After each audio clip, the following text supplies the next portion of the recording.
Joining me now from Calgary is Kenneth Green. He's the chair in Energy and Environmental Studies at the Fraser Institute. Good to see you, Mr. Green. Thanks for joining us. Thank you for having me. And here with me in the studio is Mark Cameron, Executive Director of Canadians for Clean Prosperity. He's a former policy advisor to Prime Minister Stephen Harper. Good to see you as well, Mr. Cameron. Thanks for being here. Good to be here, Peter. Let me start with you. We know that the carbon tax debate will be a dominant issue in the upcoming election campaign. You believe that pricing carbon and a carbon tax is the only way to go to fight climate change, the really only significant way to go. How come? Well, I wouldn't say it's the only way to go, but I'd say it's the lowest cost, most efficient way to meet our climate goals. And the Canadian government, both the Harper government and the Trudeau government, established a target of 30% reductions by 2030 from 2005 levels. And the most efficient, lowest cost way of achieving that is to put a price on carbon and essentially to rebate the money to taxpayers. Okay, Mr. Green, you suggest that carbon tax only works in theory. Why do you say that? Well, first of all, the carbon taxes we were talking about, $30, even $50 a ton, have been shown to be far too low to really change people's behavior and change the trajectory of emissions in a way that would generate an environmental benefit. But that level of taxation, $350, $400, would be completely unsustainable and politically unacceptable, as we've seen pretty much around the world and in France. And so that's the first reason. It won't work. It won't get us an environmental benefit. It will not get us appreciably toward that target that was mentioned because it's too low to change people's behavior. The second of all is it won't be the economist's dream model that Mr. Cameron's talking about. It won't be revenue neutral. It won't be in place of other regulations. It won't be set at the future expected damages of climate change.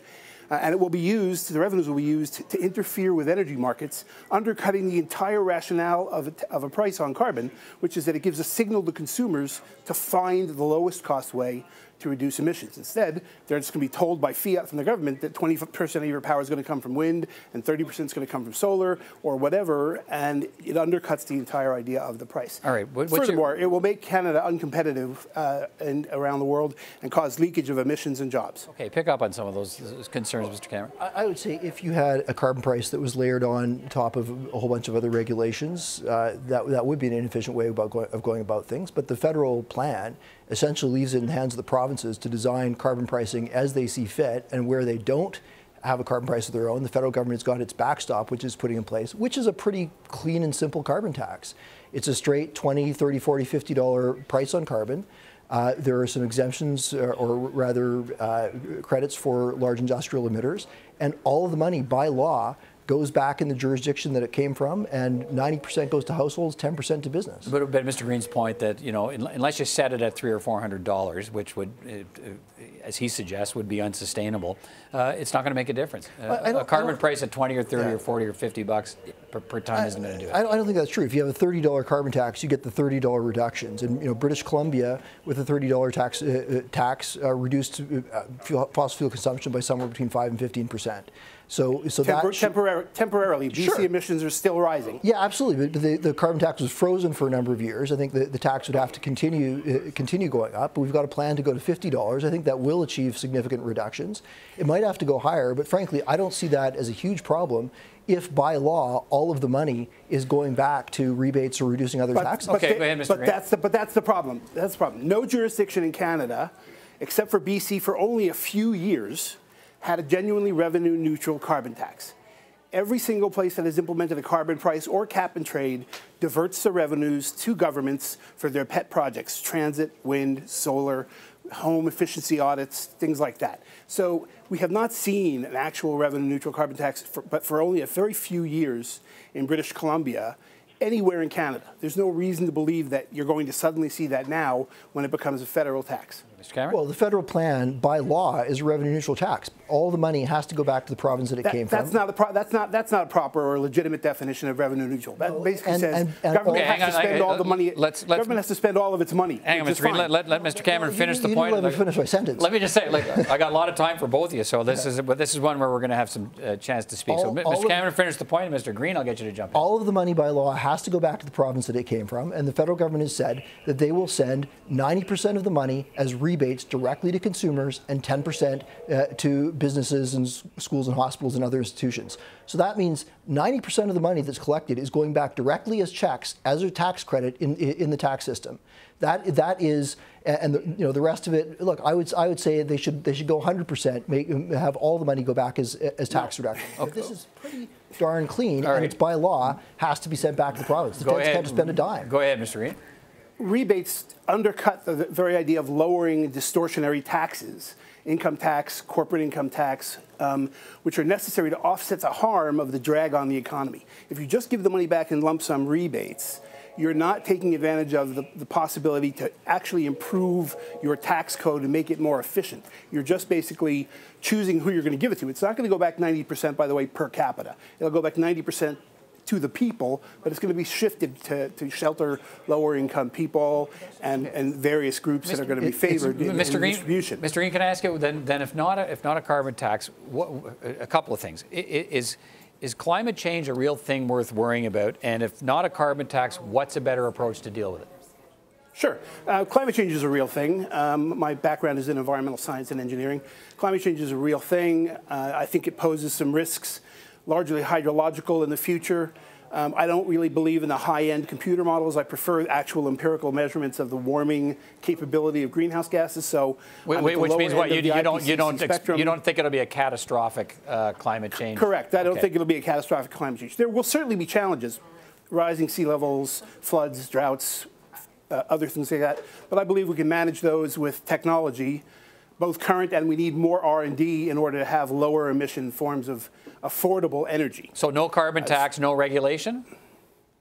I wouldn't say no regulation. I mean, I have asthma. I like clean air as much as the next person. So clean air quality standards, yes. But we already have carbon regulations. We have tons of them, in fact. Your refrigerator efficiency standard, your dishwasher efficiency standard, your clothes washer efficiency standard, your computer monitor efficiency standards, your vehicle average fuel economy standards. Those are all basically carbon taxes because they're based on trying to reduce energy consumption, which is the main source of energy. Mr. Cameron, what's wrong with that argument? I haven't seen the Fraser Institute coming out in favor of any of those regulations, and frankly, I'd prefer to replace a lot of regulations with a straight carbon price. But there's no question that a carbon price will, in fact, reduce emissions more efficiently than a whole series of layered regulations, as you've said. So, I would welcome the government removing regulations as the carbon price goes up. Let me ask Mr. Green. Let me go to you. Look, we see a country split right now over this issue. We're going to see it probably in greater relief as we get fully into an election campaign. But we look at opponents now form governments in Saskatchewan, Ontario, New Brunswick, and maybe soon in the province of Alberta, where you are. How do you see this issue playing out in the federal campaign? Well, I think if you wind up with 5 premiers dead set against the federal backstop plan or a carbon tax, instead proposing other ways of dealing with it, reducing emissions like shifting to natural gas, for example, I think the optic is going to look very bad of Eastern Canada trying to impose its will on most of Western Canada in a way reminiscent of the National Energy Plan, where the federal government is going to override the traditional sovereignty over natural resources and use in the provinces. They're going to override that. And I think that's not going to play well in Western opinion, absolutely not.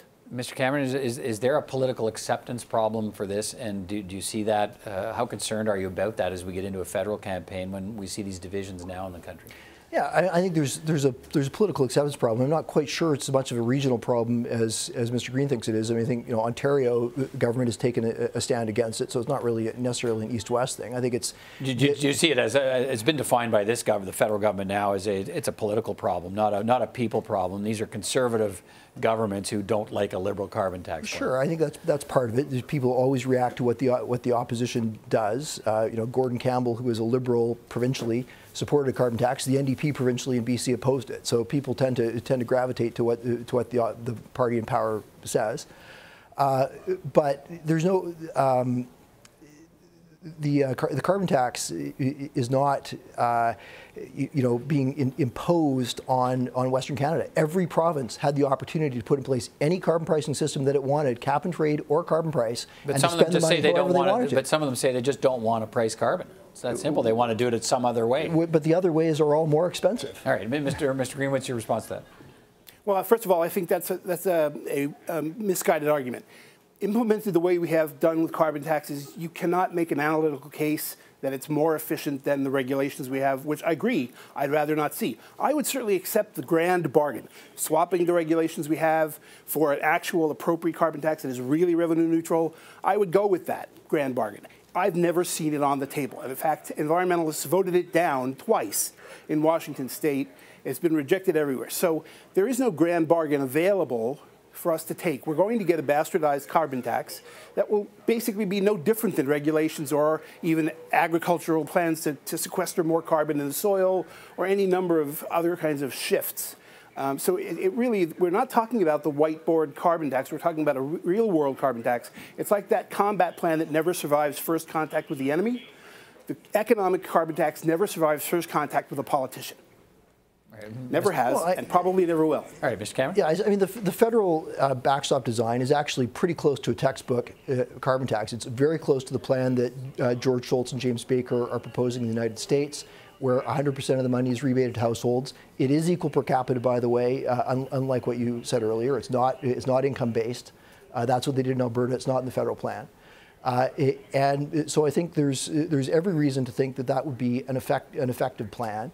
It's also, you said you thought that the carbon price should be linked to the future cost of damages. Well, the median estimate of the social cost of carbon, the future damages caused by carbon emissions, is $40 to $45 a ton today, and that escalates as time goes on.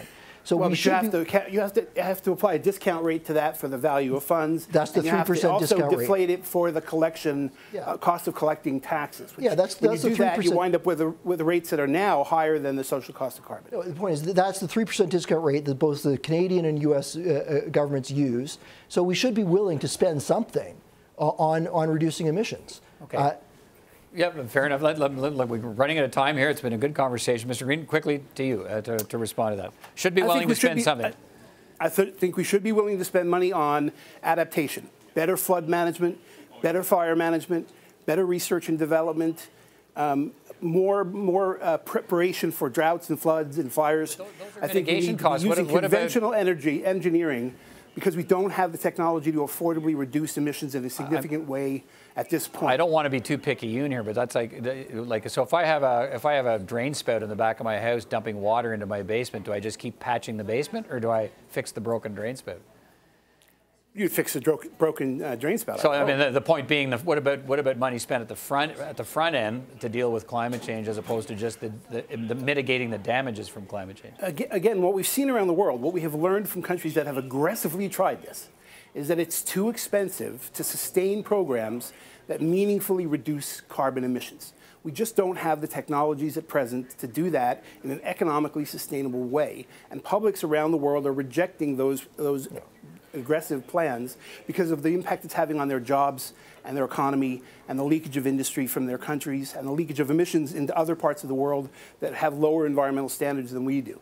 So we just don't have it. We'd love to do it, but we don't have the tools in the toolbox right now to focus on reducing emissions. Okay. We do have the tools in the toolbox for adaptation and mitigation, and we can be pursuing that aggressively. Just a quick final comment here. I mean, the costs of cleaning up Hurricane Katrina's and Fort McMurray fires and Lyme disease and mountain pine beetle and the problems that are already beginning to accumulate, if we go to a 2, 3, 4 degree change, those problems are going to be massive. That's going to be much more affordable than 4.5 cents a liter on gasoline. All right, listen, great to hear from you both. Good conversation. Great to hear your points of view, and that's what we're trying to do here: is put information in front of our viewers and let them take that information and make some decisions about it. Thank you both, gentlemen. Thank you. Take care. Bye now.